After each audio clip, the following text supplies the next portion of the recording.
So, welcome to our today's online class of class 4th science. In the last days, we completed the chapter 2 in two parts.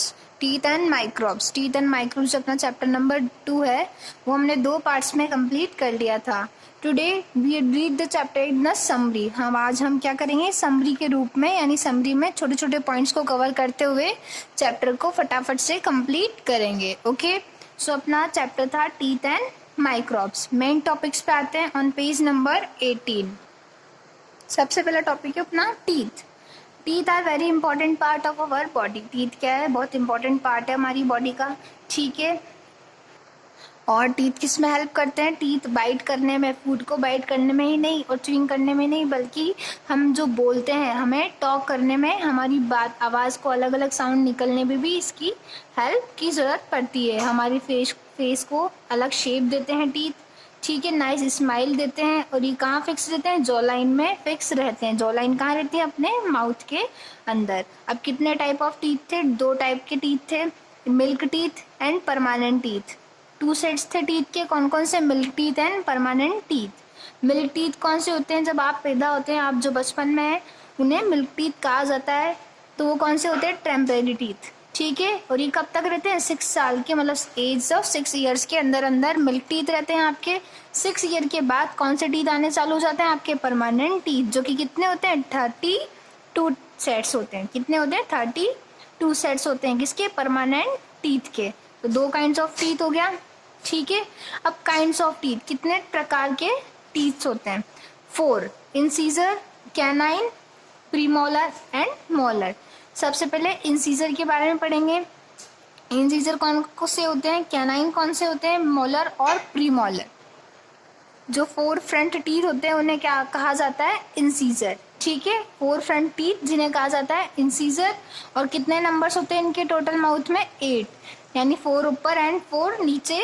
तो total कितने होते हैं इनका numbers? 8 incisors हमारे mouth में present होते हैं. नेक्स्ट है कैनाइन. कैनाइन्स क्या होते हैं? 2 शार्प टीथ. 2 शार्प टीथ होते हैं. कहाँ कहाँ पे?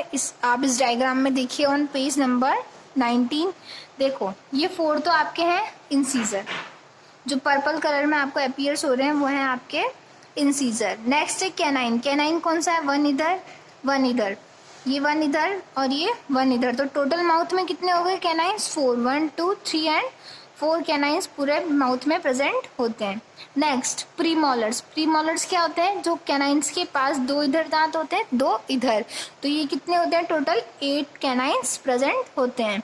नेक्स्ट जो आपकी दाढ़ जिसे कहते हैं वो कौन से होते हैं? मोलर. जो कितने होते हैं? एक जॉ लाइन में 1 2 3 4 5 6, एक जॉ लाइन में 6 होते हैं. तो टोटल कितने हो गए? 12. और इन सब का टोटल कितना होता है? 32 परमानेंट सेट्स ऑफ टीथ आपके माउथ में प्रेजेंट रहते हैं, जिसमें से क्या होता है? 8 तो incisors, 4 canine, 8 premolars and 12 molars present होते हैं. ठीक है, मोलर्स को क्या कहा जाता है? विजडम टीथ मोलर्स को कहा जाता है, जो कि किस में हेल्प करते हैं? बाइट में, च्युइंग में, सब में, ग्रीडिंग में, ये सब हेल्प करते हैं. ठीक है, नेक्स्ट है structure of teeth. Structure of teeth क्या होता है? अ tooth is divided into 2 basic parts. 2 basic parts में डिवाइड किया गया है, क्राउन और रूट्स. क्राउन यानी ऊपर वाला पार्ट जो हमें दिखता है, रूट्स यानी अंदर वाला पार्ट जो हमें शो नहीं होता. Which is under the gum and can not be seen. ये हमें दिखता नहीं है और ये गम के अंदर यानी मसूड़ों के अंदर दबा हुआ रहता है. ठीक है, आवर टीथ हैज 3 लेयर. हमारी टीथ की कितनी लेयर्स होती है? 3 लेयर्स होती हैं, जिनका अलग अलग काम होता है. 3 लेयर्स हैं, तीनों का ही अलग अलग काम होता है. आप देखिए कौन कौन सी होती है. सबसे पहले इनेमल, डेंटाइन एंड पल्प. कौन कौन सी 3 लेयर्स है? Enamel, dentine and pulp. Enamel का काम क्या होता है? ये आउटर मोस्ट लेयर होती है टीथ की, सबसे हार्ड होती है. हार्डेस्ट सब्सटेंस होता है हमारी सबसे बॉडी का. ठीक है, और ये कहाँ फॉर्म होती है? क्राउन वाले. It form the crown of the teeth. ये क्या फॉर्म करती है? क्राउन वाला पार्ट, यानी ये ऊपर वाला पार्ट जो है वो फॉर्म करती है.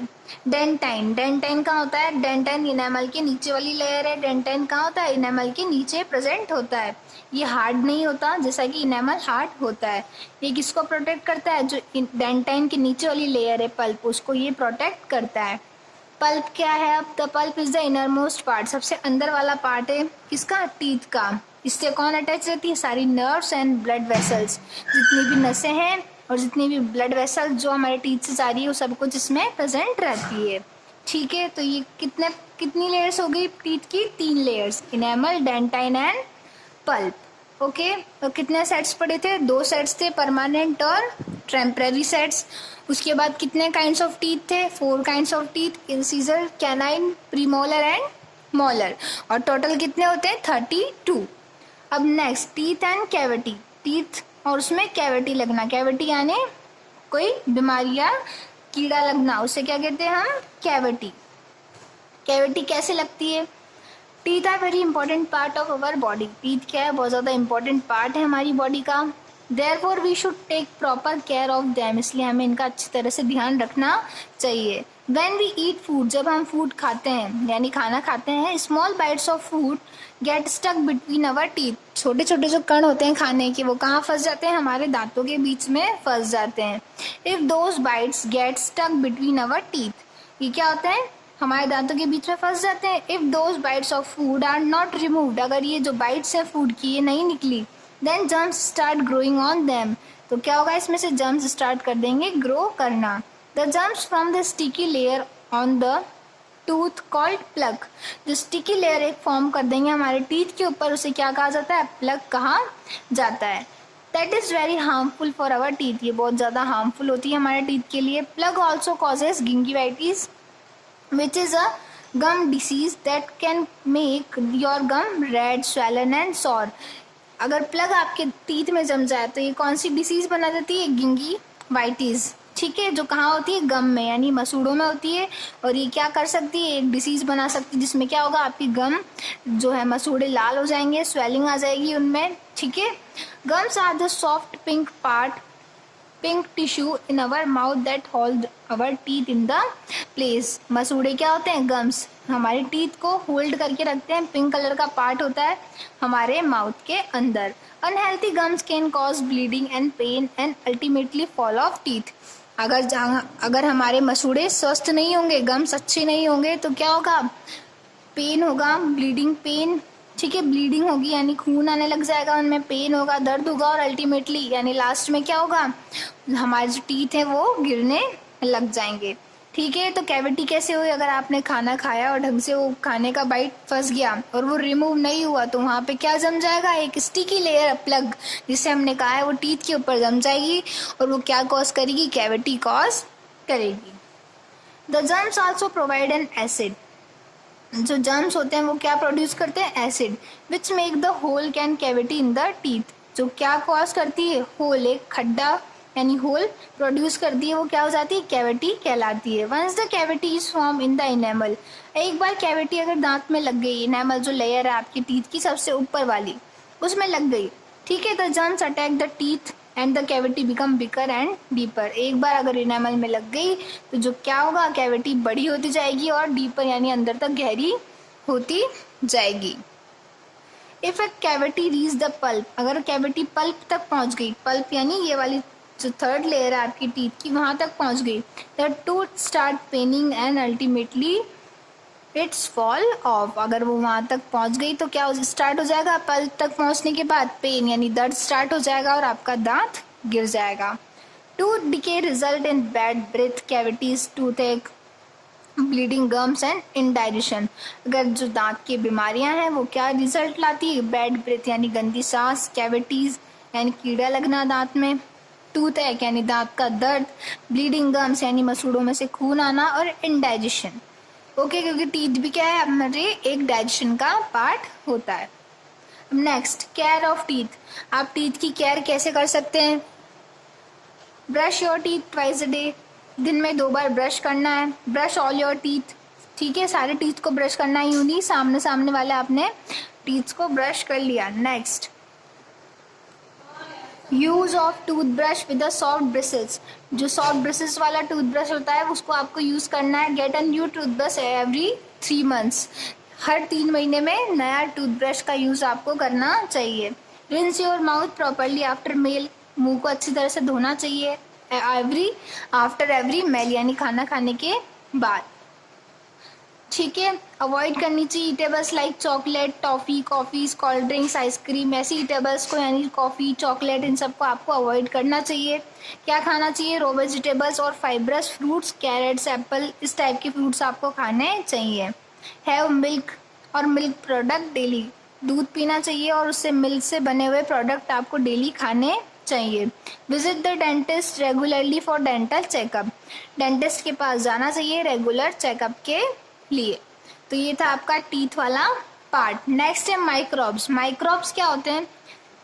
There are millions of tiny organisms और living beings are around us which can not be seen through the naked eyes. हमारे आसपास इतने सारे अभी आपको दिख नहीं रहे होंगे, पर मिलियंस में क्या होते हैं? ऑर्गेनिजम्स, छोटे छोटे से टाइनी यानी छोटे ऑर्गेनिजम्स प्रेजेंट होते हैं, जो कैसे हैं? लिविंग बींग्स यानी जीवित हैं, पर हम उन्हें अपनी नेक्ड आइज यानी आंखों से नहीं देख सकते। They are present in the air, कहाँ प्रेजेंट है? एयर में, वाटर में, सॉइल में, आइस कोल्ड माउंटेन्स में, एवरीवेयर, वॉल्केनोज में भी प्रेजेंट हैं। Some of them live inside our body also, कुछ तो क्या है? हमारी बॉडी के अंदर भी प्रेजेंट हैं। We can see them only with the help of instrument called microscope. हम इन्हें किससे देख सकते हैं? बस एक इंस्ट्रूमेंट जिसे कहा गया है microscope. These living beings are known as microbes, उन लिविंग बींग्स को क्या कहा गया है जो माइक्रोस्कोप से देखी जाती है? माइक्रोब्स या माइक्रो ऑर्गेनिज्म। माइक्रो मतलब क्या होता है? बहुत ज़्यादा छोटा। जो छोटी सी चीज़ें हैं वो किससे देख सकते हैं? माइक्रोस्कोप के थ्रू देख सकते हैं। अब देखो कौन कौन से माइक्रोब्स होते हैं। ठीक है, तो कौन से काइंड्स के वो माइक्रोब्स होते हैं? Bacteria, protozoa, virus and fungi. ठीक है, कौन से हैं? Bacteria, protozoa, virus and fungi. 4 type के माइक्रोब्स हम पढ़ेंगे इस चैप्टर में। कुछ माइक्रोब्स क्या होते हैं? यूजफुल होते हैं और कुछ हार्मफुल होते हैं हमारी बॉडी के लिए। ठीक है, कुछ जो क्या होते हैं? डिसीज कोज करते हैं, उन्हें क्या कहा जाता है? पैथोजेंस या जर्म्स कहा जाता है, जो हमारी बॉडी के लिए कैसे रहते हैं? हार्मफुल रहते हैं। सबसे पहले बैक्टीरिया। बैक्टीरिया मतलब क्या होता है? बैक्टीरिया फाउंड एवरीवेयर, बैक्टीरिया कहाँ पाया जाता है? हर जगह पाया जाता है। अधिकतर बैक्टीरिया कैसे होते हैं? हार्मफुल यानी नुकसानदायक होते हैं। ये कैसी डिसीज कॉज कर सकते हैं हमें? Typhoid, tuberculosis, cholera and food poisoning जैसी डिसीज कॉज कर सकते हैं। They also causes tooth decay, यानी दांत की बीमारियां भी जो है प्रोड्यूस कर सकते हैं। But some of the bacteria are useful to us, but कुछ बैक्टीरिया कैसे होते हैं? यूजफुल होते हैं। Next protozoa. प्रोटोजोआ क्या होता है? बहुत ज़्यादा टाइनी होते हैं, सबसे छोटा ऑर्गेनिज्म है। Some protozoa live in wet place, कुछ प्रोटोजोआ कहाँ रहते हैं? गीली जगहों पर पाए जाते हैं। And other live in bodies of plant and animal, कुछ कहाँ पाए जाते हैं? प्लांट्स और एनिमल्स की बॉडी पर पाए जाते हैं। They can cause disease like malaria and dysentery और मलेरिया जैसी बीमारियां कौन फैलाते हैं? Protozoa. Next viruses. Viruses are smaller than all microbes. Virus क्या होता है? सबसे ज़्यादा स्मॉल होता है। जितने भी माइक्रोब्स हैं सबसे स्मॉल कौन सा होता है? वायरस होता है। बैक्टीरिया, प्रोटोजोआ एंड फंजाई, इन तीनों से भी सबसे स्मॉल कौन होता है? वायरस होता है। दे आर वेरी हार्मफुल, ये बहुत ज़्यादा खतरनाक होता है। They can cause diseases like common cold, influenza, polio, small pox and measles, इस टाइप की बीमारियां ये फैलाता है। Next fungi. फंजाई क्या होता है? फंजाई का सिंगुलर वर्ड होगा fungus. Grow on dead and decaying matter, कहाँ पाई जाती है? जो सड़े गली चीज़ों पे फंगस पाई जाती है। They cause skin problem such as ringworm and athlete's food, कौन कौन सी प्रॉब्लम करती है? स्किन प्रॉब्लम्स किससे होती है? फंगस से यानी फंजाई से होती है। रिंगवॉर्म और एथलीट्स फूड्स जैसी problem. Some fungi like yeast are useful to us, कुछ फंजाई जैसे ईस्ट, जिसे खमीर हम कहते हैं, वो यूजफुल भी होती है। अब यूजफुल माइक्रोब्स कौन कौन से हैं आपके? Some are the useful to us, कुछ तो यूजफुल होते हैं, जैसे some bacteria change milk into curd, कुछ बैक्टीरिया क्या होते हैं? मिल्क को कर्ड में चेंज करते हैं। Some bacteria help in decaying the dead plants and animals, कुछ डेड प्लांट्स और एनिमल्स को डिकेइंग करने में हेल्प करते हैं। Some bacteria digest roughage in the animal. Yeast is the use to make cakes and bread sponge, yeast किस में काम आता है? केक्स और ब्रेड्स को स्पंजी बनाने में। Some bacteria help to digest food in our body, कुछ बैक्टीरिया हमारी बॉडी में डाइजेशन का भी हेल्प करते हैं। तो ये था आपका चैप्टर जो भी आपने लास्ट 2 डेज में कंप्लीट किया। अब नेक्स्ट जो होमवर्क आएगा वो आपका किसका आएगा, इनके आपको क्वेश्चन आंसर्स अपनी नोटबुक में कंप्लीट करने हैं। फिर नेक्स्ट डे जो वीडियो आएगी उसमें आपका अपना next chapter number 3 safety first start हम करेंगे। Thank you.